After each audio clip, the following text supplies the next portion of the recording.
For years, she wore the respectable silence of widowhood like a heavy, protective mantle. Her life was defined by duty, routine, and the quiet expectation of decline. Then, the silence broke.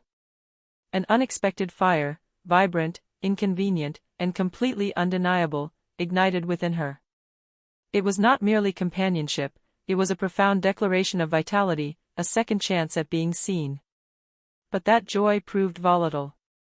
Her adult children, accustomed to viewing her as a preserved monument to their past, registered her happiness not as liberation, but as a devastating public spectacle.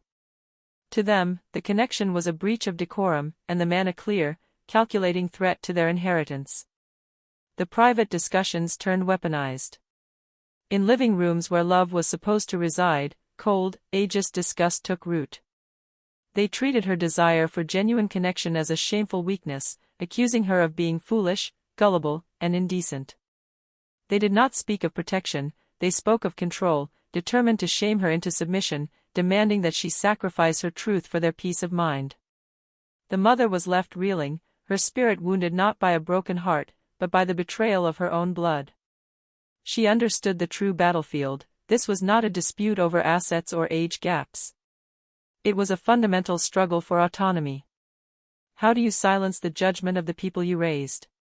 And when the world tells you that your time for passion is over, how do you find the courage to begin? The shadow of solemn duty had clung to Evelyn Hayes, 58, for nearly a decade, a heavy shroud woven from expensive silk and the expectations of high society widowhood.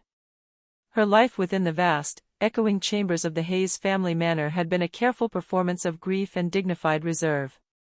Her slender frame, once often dressed in reserved but elegant attire, spoke of a woman who had mastered the art of disappearance. But by early spring 2024, a subtle shift had begun, a rebellion measured in the sudden inclusion of vibrant color, shocking crimson scarf, a cobalt blue dress, in her wardrobe. This resurgence was catalyzed by a single, chance encounter at a community fundraiser, where she met Julian Reed, 60. Julian, ruggedly handsome with silver temples and kind, knowing eyes, carried himself with an effortless grace that was instantly disarming. He was always impeccably dressed in casual, artistic wear, embodying an authenticity Evelyn realized she had starved for.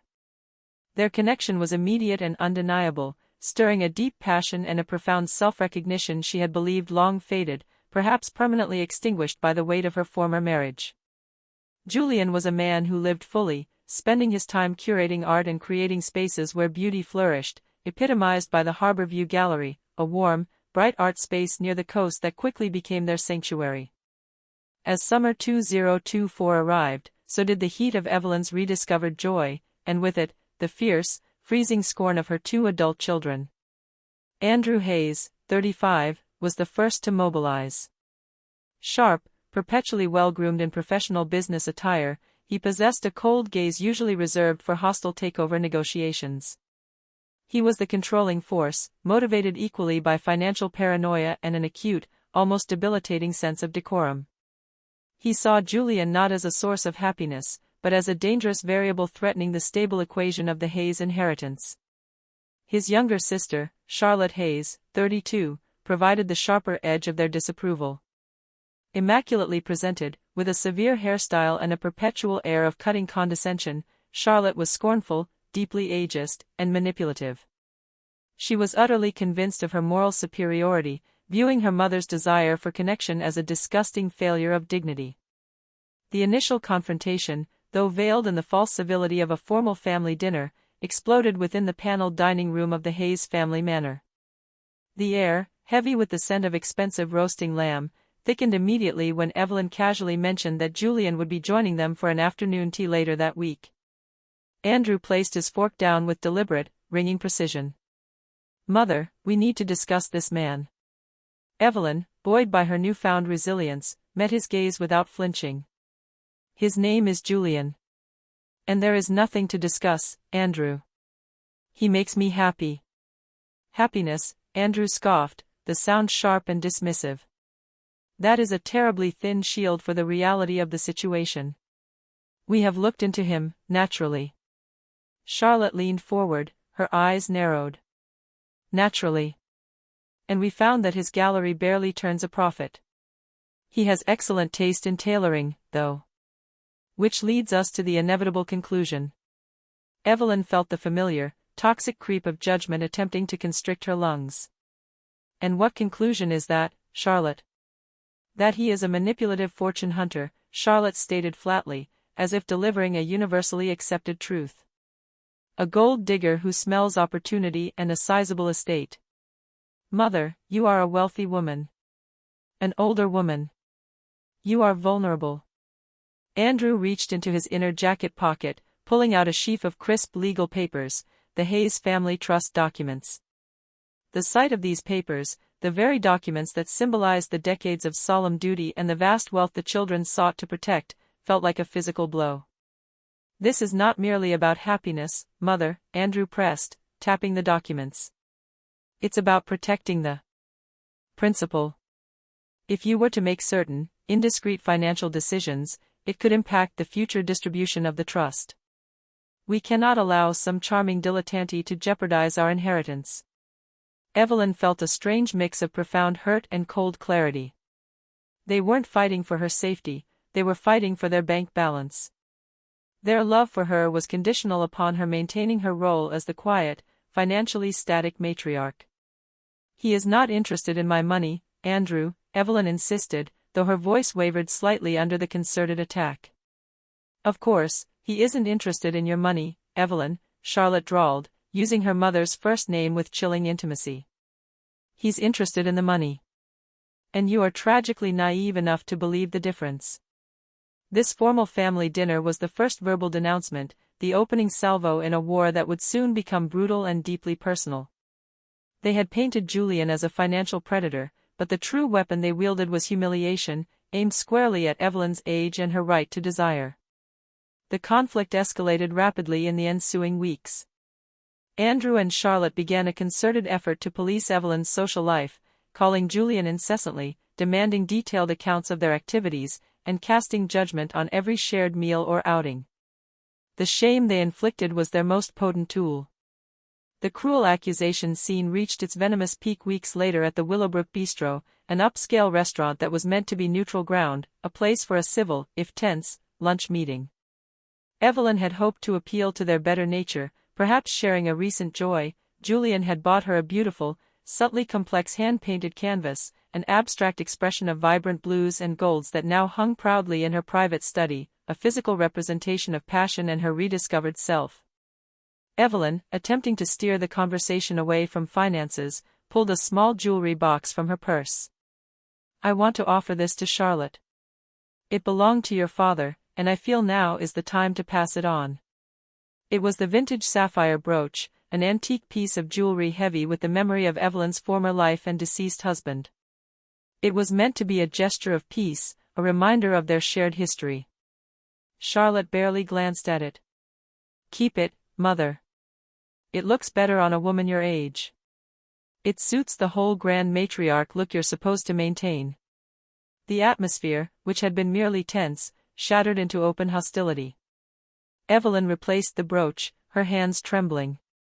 We need to talk about Julian, Andrew insisted, his face rigid with displeasure. The silence of the other patrons at the bistro seemed to press in on them. Andrew lowered his voice, but the sharpness of his words cut through the ambient noise. We saw pictures of you two at the coast last weekend. You were, holding hands. Like teenagers. We are in a relationship, Andrew, Evelyn said, fighting to maintain her composure. Charlotte seized the opportunity, her voice dripping with ageist disgust. A relationship? Mother, you are 58 years old. This isn't some bohemian phase. This is indecent. The cruelty was laid bare. Evelyn's desire for connection was being treated as a shameful spectacle, a violation of the unspoken rules of acceptable behavior for a woman nearing 60. Indecent? Evelyn whispered, wounded by the betrayal in their eyes. Yes, indecent, Charlotte repeated, leaning forward. You are acting foolish. You are gullible to believe a man like that, who lives on passion and paint fumes, is genuinely interested in you, Evelyn. He is using your loneliness. And honestly, it's embarrassing. Do you have any idea what people are saying at the club? They are laughing at you. They are laughing at the Hayes name. Andrew nodded gravely. You are stripping yourself of dignity. A woman your age should be above such pursuits. You should be focused on the trust, on the family legacy, not on chasing some late-life fling with a man clearly positioned beneath your station. They were gatekeepers to her own life, convinced they were saving her from herself, while in reality, they were stripping her of every last vestige of autonomy. The words landed like stones: foolish, gullible, indecent, embarrassing. Evelyn felt a profound, searing pain, but it was quickly followed by a cold, hard nod of defiance. She looked at her two children, polished, successful, and utterly joyless, and recognized the coldness in their hearts. They didn't see her as a mother, they saw her as an asset to be managed. So, my value to you, Evelyn said slowly, picking up the bread knife and setting it down again, is strictly tied to my compliance and my silence. Is that the summation of this loving concern? Andrew sighed dramatically, a performance of long-suffering patience. We are simply trying to protect you from making a mistake you will regret. No, Evelyn countered, finding strength in the absolute certainty of her anger. You are trying to shame me into submission. You are trying to dictate how I live, how I love, and what emotions are acceptable for me to express at my age. She stood up abruptly, drawing the attention of half the restaurant. The battle lines were drawn clearly now: sacrifice her happiness for the sake of familial peace and financial status quo, or defend her right to love and live authentically. Evelyn walked away from the lunch, leaving her children staring at the untouched food and the symbol of the rejected brooch. In the solitude of the Hayes family manor, Evelyn retreated, but she did not break. Julian, sensing the gravity of the confrontation, was her anchor. He never pressured her, simply offered unwavering support. He did not deny the existence of the Hayes fortune, nor did he offer lavish protestations of innocence. He simply showed her his world, the smell of turpentine, the quiet dedication of creation, and a respect that neither Andrew nor Charlotte offered her. The hand-painted canvas became a visual mantra, a reminder that life, even late in the day, could be vivid and bold. Evelyn realized the magnitude of the struggle. This was more than just about a relationship, it was a fundamental fight for self-possession. The ageist disgust in her children's eyes was a reflection of society's ingrained belief that women of a certain age should retire from desire and emotion, becoming transparent custodians of memory and wealth. The weeks leading up to Thanksgiving 2024 were a tense truce. Andrew and Charlotte maintained a calculated distance, issuing passive-aggressive emails detailing the minutiae of the trust and suggesting that Julian sign a prenuptial agreement, despite Evelyn having no intention of marrying him yet. Their silence was a weapon, waiting for the perfect moment to strike again. Thanksgiving, traditionally the epitome of Hayes' familial obligation, loomed large. Evelyn knew it would be the final battleground. Julian had gently offered to whisk her away, to spend the holiday on a beach somewhere distant, but Evelyn refused. Retreat was surrender. She spent the morning of Thanksgiving not setting the formal dining table, but standing before her hand-painted canvas. She traced the jagged lines of blue and gold, feeling the texture of the paint, the roughness of the creation. She chose her attire with defiant intention, not the reserved gray she usually wore for family gatherings, but a dress of deep emerald green that Julian loved. She fastened the vintage sapphire brooch to the neckline, not as a tribute to her late husband, but as a claim to her own history, a demonstration that she, Evelyn Hayes, owned these symbols now. When Andrew and Charlotte arrived, the tension was so thick it was nearly visible. The Hayes family manor, usually a portrait of serene wealth, felt like a pressure cooker. The expected familial pleasantries were thin and sharp. Julian was not present. Evelyn had asked him to wait until after the formal dinner to join her for coffee. She wanted this fight to be hers alone. The meal itself was agonizingly silent until the main course was cleared. Andrew cleared his throat, signaling the commencement of the inevitable ambush. "Mother, before dessert, there is something we need to settle," Andrew began, his voice controlled and paternalistic. "We need reassurances about your financial plans for the next few years. Specifically, your relationship with Mr. Reed." Charlotte added, her tone saccharine and manipulative, "We are just worried about the impression this is giving, Evelyn. If you can't maintain appropriate boundaries, we might have to intervene legally, purely to protect your interests, of course." Evelyn looked at them both. Andrew, radiating paranoia, and Charlotte, radiating contempt. She understood the core of their demand: submit, or we will strip you of agency. This was the climax. The moment of profound choice, resistance versus familial coercion. Evelyn picked up her water glass, took a slow sip, and set it down. Her voice, when she spoke, was not raised, but it carried the chilling, final weight of a door slamming shut. "You won't be intervening legally, Andrew. Because you won't have access to my private affairs." Andrew blinked, momentarily stunned by her calm defiance. "What are you talking about?" "I have already spoken with the lawyers," Evelyn continued, looking first at Andrew, then locking eyes with Charlotte, delivering the declaration that ended the era of their control. "The terms of the Hayes Family Trust, which gave you controlling oversight of my finances, were based on my agreement. That agreement is now terminated." A stunned silence descended upon the dining room. Charlotte's composure finally cracked. "You can't be serious. You let him convince you to dismantle father's legacy?" "Julian had nothing to do with this," Evelyn asserted firmly. "This decision is mine. It is an act of fundamental self-preservation. For years, I allowed you to define my life, to dictate my grief, and now, my joy. I allowed you to treat me as if I were incompetent, foolish, and worse, indecent, simply for daring to feel attraction and love again." Andrew's face flushed scarlet. "This is reckless. You're throwing away security for some fleeting fantasy. You are being ridiculous." "I am being autonomous," Evelyn corrected him, her spine straight, the emerald green dress a bold shield. "You weaponized your judgment, Andrew. You and Charlotte treated my happiness as a stain on the family name and used money as the leash to control me. That leash is severed." Charlotte, recovering slightly, tried a last, desperate maneuver. "You will be alone, Mother. When Julian moves on, you will have pushed away your own family." Evelyn leaned across the table slightly, her eyes blazing with fierce clarity. "You pushed me away long before Julian arrived. You forfeited the right to advise me, or govern me, the moment you chose humiliation over support." She reached up and touched the cool sapphire brooch. "This brooch is mine. This house is mine. My life is mine. And I will not allow two people who view me with ageist disgust and financial calculation to be the arbiters of my dignity." Evelyn rose from the table, signaling the end of the meal, and crucially, the end of their era of dominion. "I have made my choice," she declared. "I choose resistance. I choose my right to love and live authentically.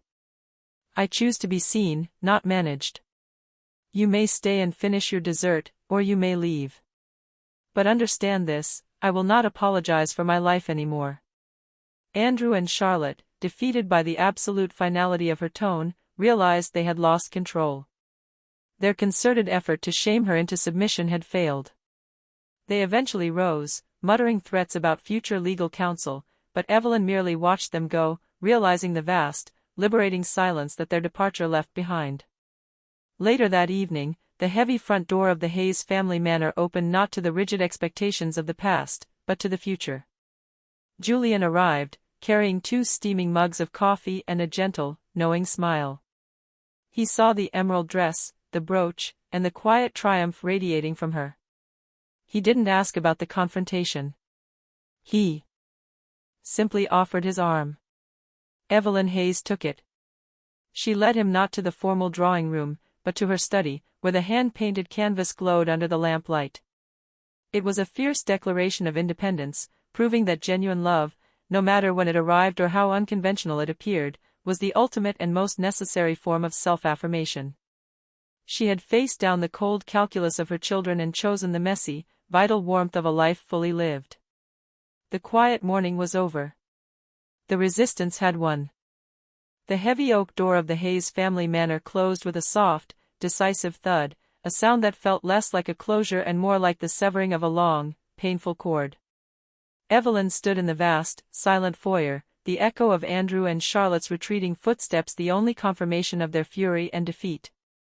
The immense space, usually suffocating in its formal silence, now felt miraculously light, as if decades of judgment and expectation had just been exhaled.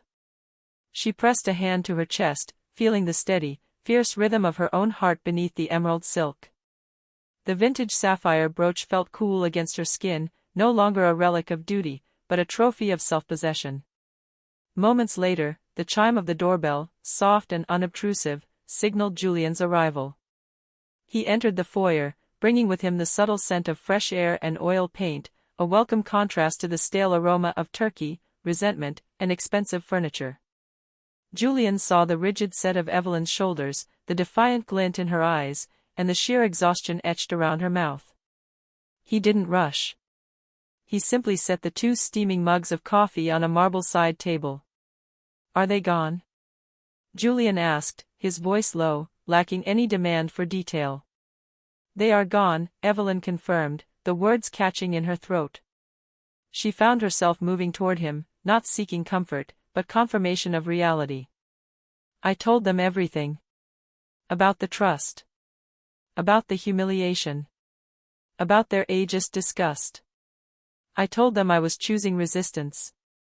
Julian gently took her hands, his touch warm and firm. "You did the hardest thing, Evelyn. You fought for yourself against the people who were supposed to love you unconditionally." She leaned her head against his shoulder, letting herself absorb his quiet strength. "They called me ridiculous, foolish. Andrew said I was throwing away security for a fleeting fantasy." "Did it feel fleeting?" Julian asked, smoothing the fabric over her emerald dress. "No. It felt like coming home. It felt like the very first time I actually stood up for the woman I am, not the woman they insisted I remain." They retreated to Evelyn's study. The hand-painted canvas dominated one wall, its swirling blues and golds demanding attention. It felt alive, a witness to the profound shift that had just occurred in the manor. Julian observed how Evelyn looked at the painting now, no longer an object of aesthetic pleasure, but a mirror of her soul. The next few weeks were characterized by an unnerving, calculated quiet from Andrew and Charlotte. The immediate, explosive conflict had passed, but they transitioned into a campaign of sustained, passive-aggressive pressure. Emails began to arrive, not addressing the Thanksgiving confrontation directly, but filled with complex financial updates and veiled threats.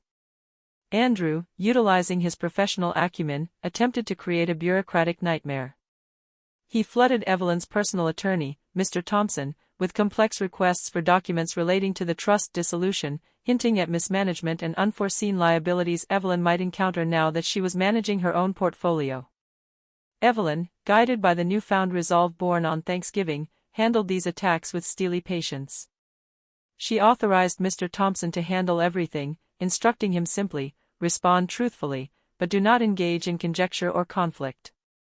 Andrew's real goal, Evelyn recognized, was exhaustion. He aimed to make her new autonomy feel so burdensome and stressful that she would crawl back to him, begging him to resume control. He was banking on the conditioned dependence of years of widowhood and financial delegation. But Andrew had underestimated the transformative power of Julian's presence and Evelyn's own inner reserves. Julian, though an artist and not a financier, was fiercely intelligent and practical. He helped Evelyn organize her new life, not by offering financial advice, but by validating her decision to seek control. He emphasized that paperwork and planning were merely the tedious infrastructure of freedom.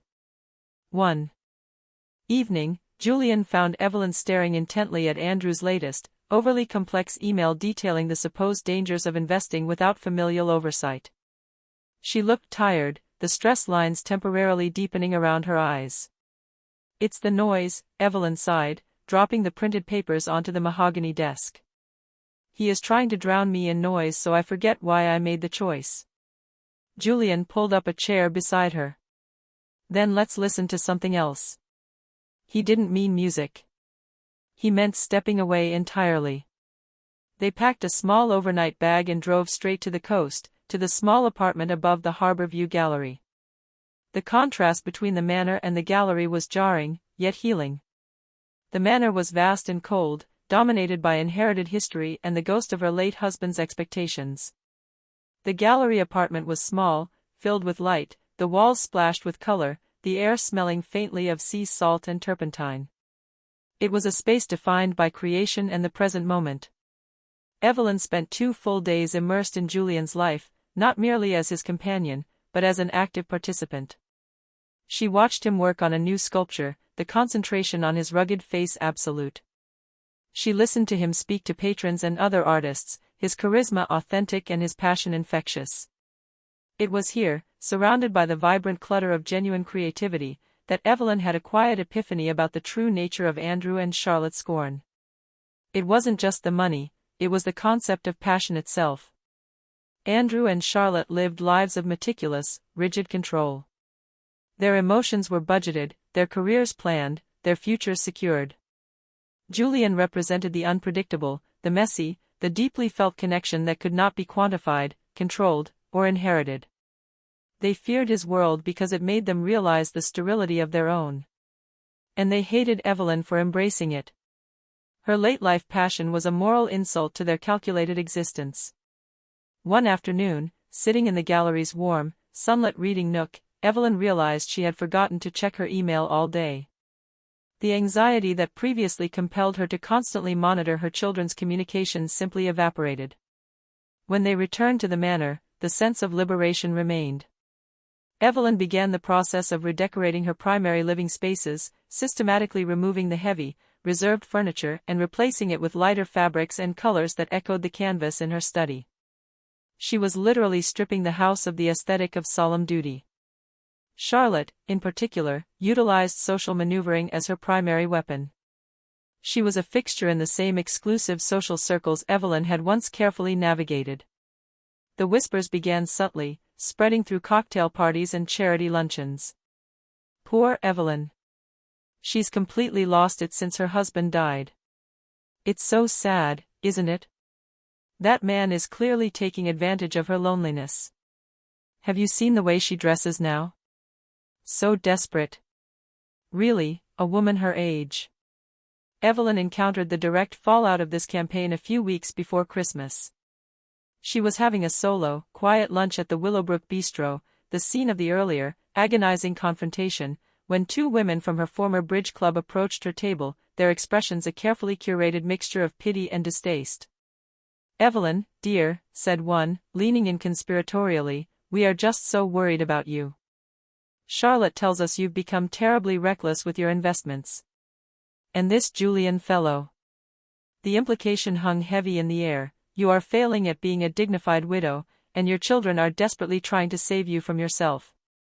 In the past, Evelyn would have politely deflected, feeling the hot shame rise up her neck. But the Thanksgiving declaration had fundamentally rewired her response mechanism. The shame belonged to the accusers, not the desired. Evelyn smiled politely, radiating an icy calm that surprised even herself. "Dorothy, thank you for your concern. But I assure you, my investments are sound, and my happiness is even more so. I find that I have very little patience these days for other people's opinions on how a woman my age should conduct her private life." She met the woman's stunned gaze. "If Charlotte is expressing concern, I suggest she focus on her own life, which, from what I understand, is far more precarious than my own. I am autonomous. I am perfectly happy. And frankly, the Hayes name can endure the spectacle of a woman enjoying her life." The women, momentarily stripped of their passive authority, retreated clumsily, their expressions shifting from pity to genuine shock. This small, public victory fortified Evelyn for the inevitable final attempt at control. The tension finally peaked in late January, when Andrew orchestrated a formal meeting with Evelyn and Mr. Thompson at the attorney's downtown office. He framed it as a necessary mediation regarding the ongoing disposition of a minor, shared property. Julian had been away, setting up an exhibition on the West Coast, and Andrew clearly assumed Evelyn would be emotionally vulnerable and unprepared without his immediate support. The meeting room was sterile and imposing. Andrew sat across the polished table, immaculately dressed, radiating controlled aggression. Charlotte sat beside him, silent but with a gaze that attempted to freeze Evelyn out of existence. Andrew began the attack not with finance, but with a renewed, vicious attempt at emotional manipulation, a technique he had refined since he was a teenager. "Mother, we have come to a realization," Andrew began, his voice soft, almost wounded. "We realize we may have seemed harsh, but it was out of love. We simply cannot stand by and watch you destroy everything Father worked for, all because of this man." He slid a glossy printout across the table, a photograph of Julian and Evelyn taken candidly at the gallery opening, laughing together, Julian's hand casually resting on Evelyn's back. "We know you're lonely, Mother. We know you need companionship. But look at this," Andrew gestured to the photo. "Look at how exposed you are. You've lost all sense of propriety. And Julian is enjoying the notoriety that comes with parading around the Hayes matriarch." Charlotte seized the opening. "It's about respect, Evelyn. You've forgotten your position. Your dignity requires you to maintain a certain boundary. You are making us look foolish by associating with someone so transient. You're trading a legacy for cheap thrill." This was the highest emotional intensity of the entire ordeal, a full-frontal, targeted attempt to weaponize social norms and internal shame, far more damaging than any threat about money. They were trying to resurrect the foolish, indecent, gullible narrative, hitting the core of her identity as a woman of substance. Mr. Thompson shifted uncomfortably, sensing the personal nature of the assault. Evelyn took a slow, deep breath. She looked at the photograph of herself and Julian. She didn't see exposure or indecency, she saw genuine, unguarded joy. She saw herself, finally. She leaned forward, placing her hands flat on the cold table, directly over the picture. "You believe," Evelyn said, her voice clear and measured, "that my worth is tied to my perceived dignity, which you define as constant mourning, financial rigidity, and emotional transparency. You think I owe the world a performance of reserve because of my age and my wealth." She shook her head slowly. "Andrew. Charlotte. I allowed myself to be defined by those parameters for 10 years. But the truth is, your concern has never been about my dignity. It has been about your control. Your decorum is merely a mask for ageist condescension. You look at me and see an elderly woman who should be grateful for your managerial protection." She picked up the photo, held it briefly, and then tore it in half, letting the pieces drift back onto the table. "You are worried about my exposure? What about the exposure of your own cruelty? You have demonstrated, repeatedly, that your relationship with me is entirely conditional upon my submission to your judgment." Evelyn looked directly at Charlotte, whose severe presentation seemed to falter under the intensity of her mother's gaze. "You called me indecent. I call your behavior a fundamental failure of humanity. I am not lonely, I am in love. And that love is neither cheap nor a fantasy. It is the most real thing I have experienced since your father died." She addressed Mr. Thompson, effectively dismissing her children. "Thompson, regarding the property disposition, proceed with the original plan. Andrew and Charlotte will be provided with the necessary documents, but their input is no longer required, or frankly, desired, in any of my personal or financial affairs." Evelyn stood up, signifying the complete termination of the meeting. Andrew started to protest, his face dark with frustrated rage. "Mother, this is irreversible. You are cutting off your family." Evelyn paused at the door. "No, Andrew. I am defining my family. I am establishing the boundary that protects my right to live a full life, something you seem incapable of doing for me." She left the office, walking out into the bright winter afternoon, leaving Andrew and Charlotte stranded in the sterile, suffocating silence of their defeat. The weeks that followed brought a decisive, final break. Andrew and Charlotte realized the fight was truly over. Evelyn had not cracked, she had solidified. The legal threats faded, replaced by cold silence. They were welcome to contact her, Evelyn informed them through a brief, formal note, but only when they could approach her without attempting to govern or humiliate her. Evelyn's world, meanwhile, expanded exponentially. She began spending more and more time at the Harborview Gallery. She didn't buy art, she began to understand it. Julian encouraged her to explore her own creative impulses, leading her to enroll in a local pottery class.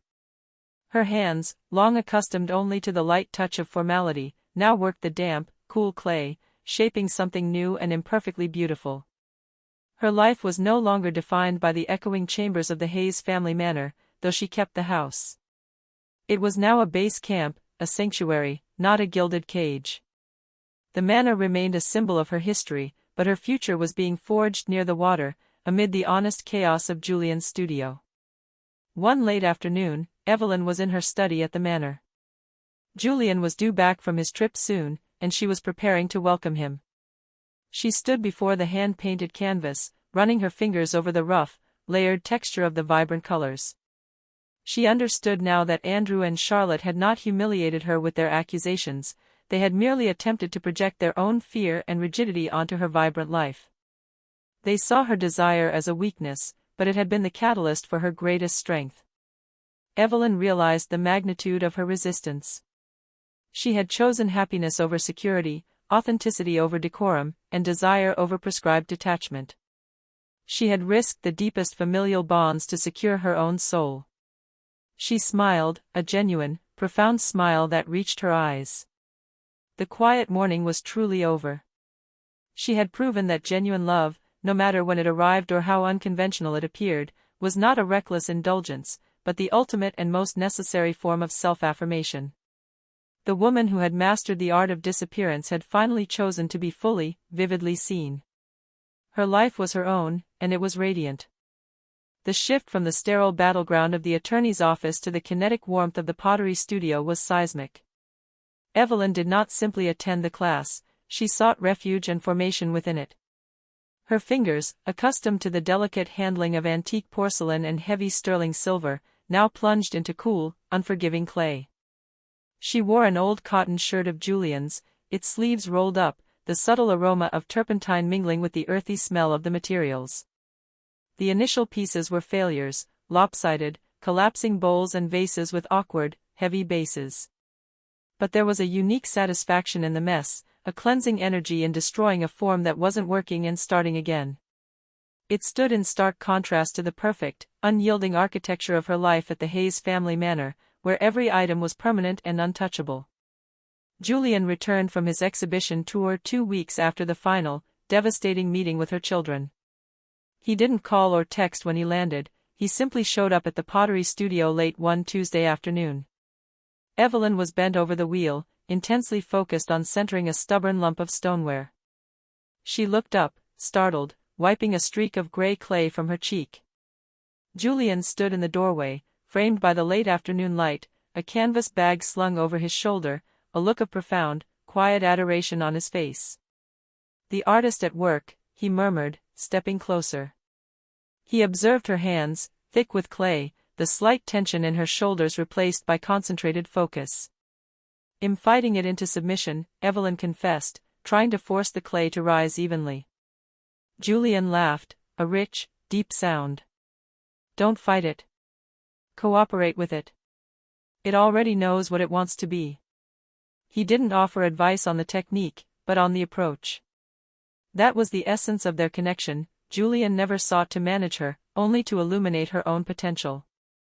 They spent the next few days in a blissful, insulated bubble. Evelyn had intentionally created a space where the weight of Andrew and Charlotte's disapproval simply could not penetrate. She found herself moving through the manor not as its keeper, but as its owner. The redecorating continued, moving past mere aesthetic changes into an act of exorcism. She didn't sell the dark, imposing furniture, she banished it to storage rooms, replacing it with pieces that felt light, organic, and chosen for her comfort, not for display. In the main drawing room, where 10 years of formal, mournful silence had reigned, she installed a massive skylight, flooding the room with light. She was replacing history with immediate, vivid presence. Julian, watching her direct the changes, commented one evening, "You're not just redecorating the house, Evelyn. You're excavating yourself." "I suppose I am," she agreed, pulling the vintage sapphire brooch from the safe. It was heavy, cold, and flawless. The perfect artifact of her former life. She held it for a moment, remembering the pressure to wear it at every formal function, a silent testament to her late husband's enduring presence. She took it not to a jeweler, but to a small, independent antique dealer in a remote coastal town. The transaction was swift and businesslike. She took the significant sum and, rather than adding it to her portfolio, she earmarked it for travel, specifically a trip to Italy that Julian had long dreamt of taking. The brooch, a symbol of inherited expectation, was exchanged for the promise of shared, self-defined experience. Andrew and Charlotte's silence, however, was a vacuum designed to suck her back in. It was a calculated, strategic withdrawal that relied on Evelyn's ingrained sense of responsibility and the expectation that she would initiate reconciliation, bearing the burden of guilt for their fracture. They were waiting for her to miss the routine of their conditional affection. The silence lasted until the spring thaw. Then, a massive, ornate envelope arrived at the manor. It wasn't a letter, it was a package delivered by a high-end courier service, containing invitations. Andrew was hosting a formal, black-tie benefit dinner, a major event on the city's philanthropic calendar. The purpose was to launch a new foundation established in her late husband's name, an initiative Andrew had engineered specifically to consolidate the family's social and financial influence.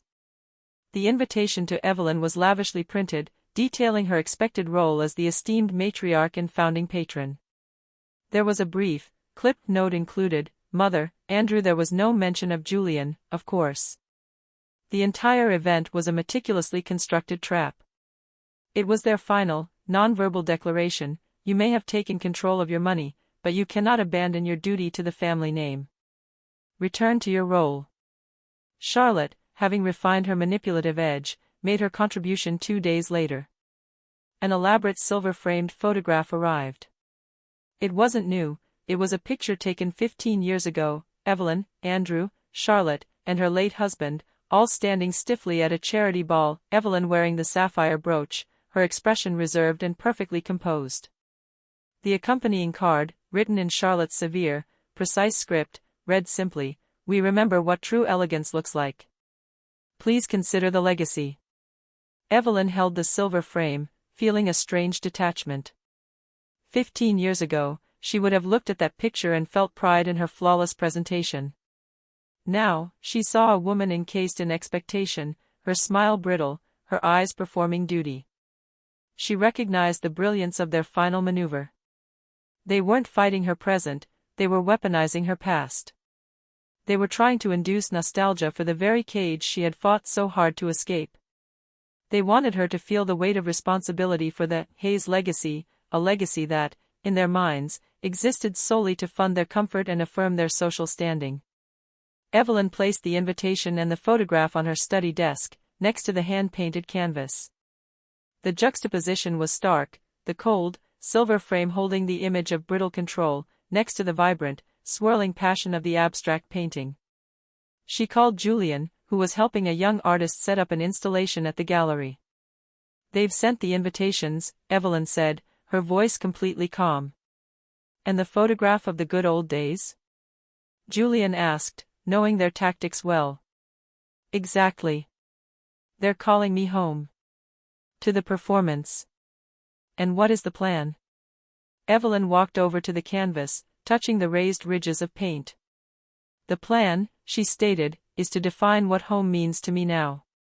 She called Andrew's assistant the next morning. Not Andrew, who would interpret the call as a sign of weakness. "This is Evelyn Hayes. Regarding the benefit dinner. Please inform Andrew that I will not be attending. I have prior commitments that evening." I see, Mrs. Hayes. I will inform him," the assistant stammered, clearly sensing the monumental weight of this refusal. "And one more thing," Evelyn continued, leaning back in her chair, the light from the skylight warming her face. "Please ask Andrew to remove the designation esteemed matriarch and founding patron from all future communications. I am simply Evelyn Hayes. No title is necessary." She hung up the phone, feeling the final, clean severance. This act was more significant than tearing up the photograph in the attorney's office. That had been reactive, this was proactive and absolute. She wasn't just refusing their terms, she was dismantling the entire ceremonial structure they had built around her to enforce her obedience. Andrew and Charlotte's reaction was swift and furious, though still mediated by distance. Andrew called her personal line, his voice thick with suppressed rage. "Mother, what in God's name do you think you're doing? You are actively sabotaging a foundation established in Father's memory. This is beyond comprehension." Evelyn listened patiently, letting his storm of indignation wash over her.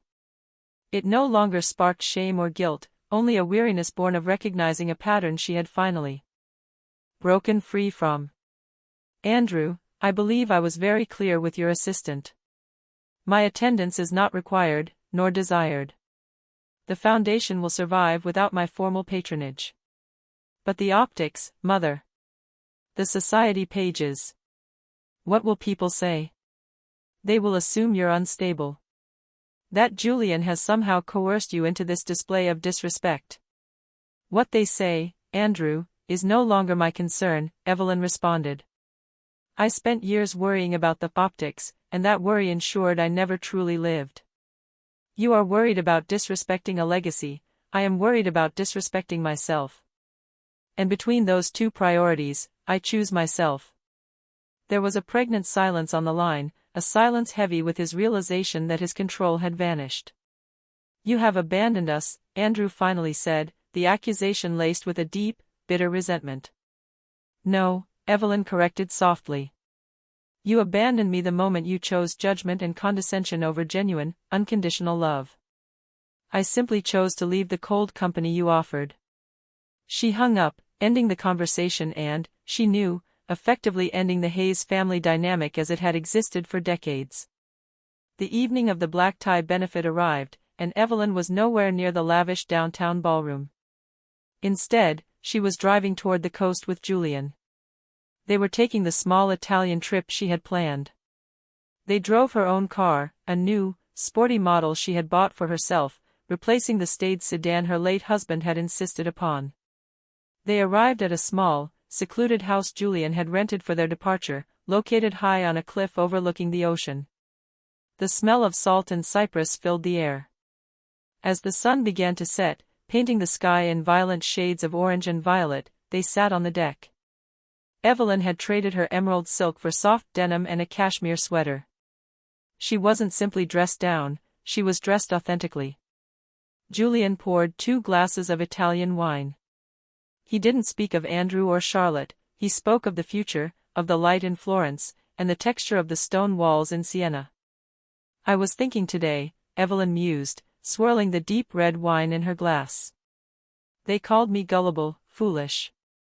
They saw this whole relationship as a spectacle, a temporary lapse of judgment."